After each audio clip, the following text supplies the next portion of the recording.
열림은 성도 여러분 안녕하세요. 리딩 지저스 월요 팟캐스트 묵상과 기도에 함께 하신 모든 분들을 축복합니다. 오늘도 성경 말씀을 통해 예수님을 만나고 묵상과 기도로 주님께 더 가까이 나아가는 복된 시간 되시길 바랍니다. 오늘 기본 읽기는 요한복음 1장부터 4장이고요. 핵심 읽기는 요한복음 3장입니다. 리딩 지저스의 오늘 내용의 요약을 먼저 읽어드리겠습니다. 요한복음은 세 권의 공관 복음에서 다루지 않는 독특한 이야기들을 전합니다. 특히 요한복음은 예수님이 행하신 7가지 표적을 설명하는 데 집중하기 때문에 그분의 공생의 기간을 연대순으로 묘사하지 않습니다. 이것이 요한복음 통독이 공관복음 통독과는 또 다른 느낌을 주는 이유입니다. 요한복음은 예수님의 탄생으로 시작하지 않습니다. 요한복음은 예수님이 누구시며 그분이 이곳에 왜 오셔야 했는지를 설명하며 시작합니다. 그리고 첫 번째 표적인 가나의 혼인잔치 비유와 두 번째 표적인 가버나움에서 왕의 신하를 고치신 사건을 보여주며 세례 요한, 빌립과 나다나엘, 니고데모, 사마리아 여인과의 만남 등의 이야기를 이어갑니다. 오늘 핵심 읽기 본문은 요한복음 3장 1절부터 15절 말씀입니다. 그런데 바리새인 중에 니고데모라 하는 사람이 있으니 유대인의 지도자라. 그가 밤에 예수께 와서 이르되 랍비여 우리가 당신은 하나님께로부터 오신 선생인 줄 아나이다. 하나님이 함께 하시지 아니하시면 당신이 행하시는 이 표적을 아무도 할 수 없음이니이다. 예수께서 대답하여 이르시되 진실로 진실로 내게 이르노니 사람이 거듭나지 아니하면 하나님의 나라를 볼 수 없느니라. 니고데모가 이르되 사람이 늙으면 어떻게 날 수 있사옵나이까? 두 번째 모태에 들어갔다가 날 수 있사옵나이까? 예수께서 대답하시되 진실로 진실로 내게 이르노니 사람이 물과 성령으로 나지 아니하면 하나님의 나라에 들어갈 수 없느니라. 육으로 난 것은 육이요 영으로 난 것은 영이니 내가 네게 거듭나야 하겠다 하는 말을 놀랍게 여기지 말라.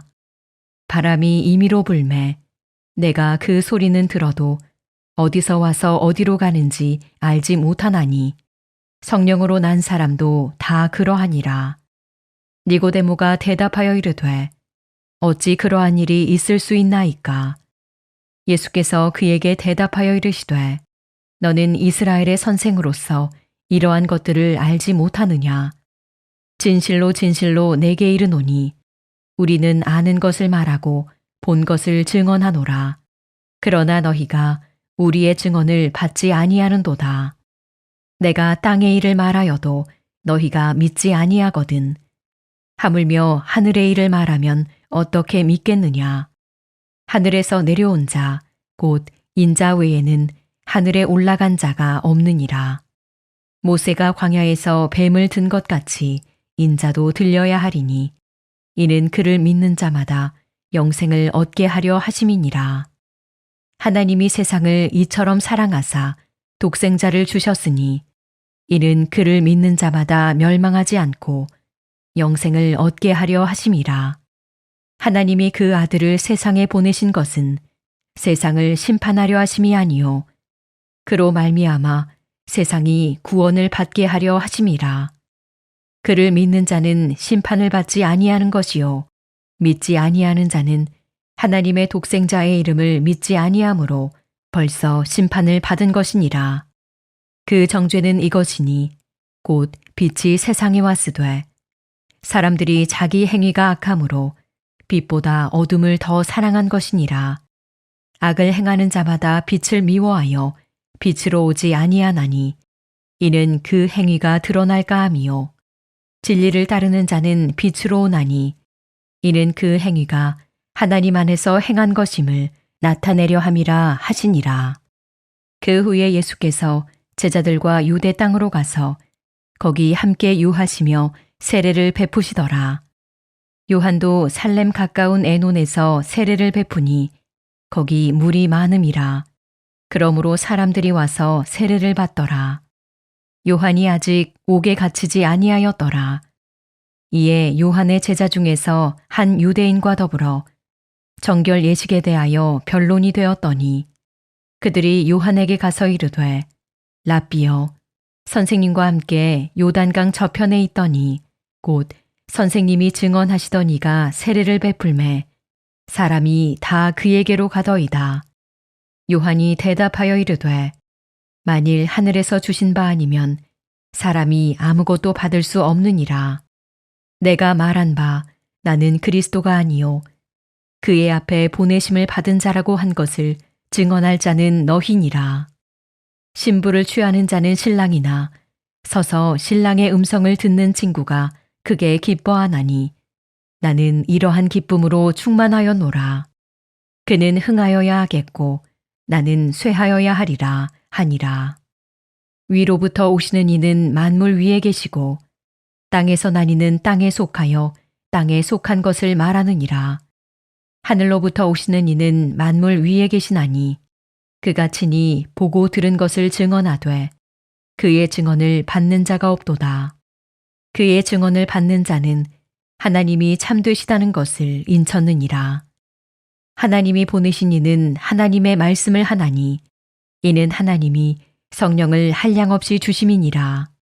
아버지께서 아들을 사랑하사 만물을 다 그의 손에 주셨으니 아들을 믿는 자에게는 영생이 있고 아들에게 순종하지 아니하는 자는 영생을 보지 못하고 도리어 하나님의 진노가 그 위에 머물러 있느니라. 예수님과 니고데모의 대화는 영생에 관한 자세한 설명으로 발전하고 있습니다. 이 단락에서는 무엇이 영생이며 그 영생을 어떻게 얻을 수 있는지를 소개하는데요. 예수님의 기독론적 계시도 영생과 관련하여 설명되고 있습니다. 예수님은 하나님으로부터 오신 독생자 아들이자 선생으로서 영생의 비밀, 즉 성령에 의한 출생을 가르치시는 분입니다. 예수님은 그를 믿는 자의 영생을 위해 뱀처럼 들리시는 인자이심을 오늘 본문은 보여주고 있습니다. 오늘 이러한 내용을 가지고 함께 묵상하기 원하는데요. 먼저 1절부터 5절은 표적을 보고 믿은 사람 니고데모에 대해 말씀하고 있습니다. 니고데모는 예수님을 직접 찾아올 만큼 적극적이고 진지했지만 예수님을 랍비로 믿는 정도에 불과했으며 이스라엘의 선생이면서도 하나님 나라에 들어갈 길도 몰랐고 빛 앞에서도 빛을 알아보지 못한 어둠이고 밤이었음을 볼 수 있습니다. 영생을 위해서는 유대인이요 선생이요 심지어 예수를 하나님이 함께 하시는 랍비라고 고백하는 것으로도 부족하죠. 혈과 육이 하나님의 자녀의 특권을 주지 않기 때문인 것입니다. 그는 표적을 보고 예수님을 믿는 데 그친 사람이었음을 오늘 본문을 통해 볼 수 있습니다. 그렇다면 우리는 우리 주 예수 그리스도를 믿고 따름에 있어 무엇을 중심에 두고 있나요? 보이지 않는 믿음보다 보이는 것을 쫓아 살아가는 것은 아닌지 우리 스스로를 돌아보면 좋겠습니다. 이어지는 6절부터 10절은 하나님 나라는 성령으로 거듭나야 갈 수 있음을 우리 주님은 설명하십니다. 위로부터 거듭나지 않으면 하나님 나라를 볼 수 없습니다. 즉 성령을 통해 영적인 새 사람이 되지 않으면 하나님 나라에 들어갈 수 없다는 뜻이죠. 이스라엘로서 하나님 나라에 이미 들어가 있다고 생각한 니고데모에게는 황당하기 이를 데 없는 궤변으로 들렸을 것입니다. 하지만 고린도후서 5장 17절에서 말씀하는 것처럼 육에 속한 옛것을 버리는 새로운 피조물이 되지 않고는 또한 믿음으로 주인을 바꾸고 소속을 바꾸지 않고는 하나님 나라 자녀가 될 수 없는 것이죠. 인간의 것, 땅의 것, 즉 율법주의가 아니라 영이신 하나님의 자유로운 역사를 수용하는 자가 그 나라에 합당한 자가 되는 것입니다.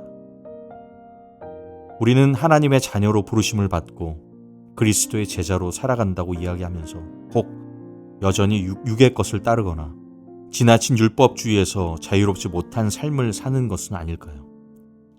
오늘의 말씀이 우리에게도 귀한 도전으로 들려지길 소망합니다. 마지막으로 11절부터 15절은 들려진 인자를 믿는 자가 얻는 영생에 대해 말씀하십니다. 니고데모는 영으로 거듭나야 한다는 말을 이해할 수 없었던 것 같습니다. 하지만 그가 이해할 수 없는 일은 더 많은 것 같아요. 그가 가진 선입견적 시각 안에서는 도무지 이해할 수 없는 말이 있었기 때문인 것이죠. 무엇보다도 인자, 메시아가 십자가에 죽고 부활하심을 통해서만 우리가 영생을 얻을 수 있다는 사실은 꿈도 꾸지 못했을 것입니다. 유대인들이 만든 구원의 길을 버려야 하고 그들의 상식과 이해를 벗어난다 해도 그것을 수용하는 믿음만이 영생을 줄 수 있기 때문인 것입니다. 우리 주변을 보면 여전히 본인의 경험과 본인의 지식안에 갇혀 참된 생명 대신 예수 그리스도를 볼 수 없는 분들이 참 많이 계십니다.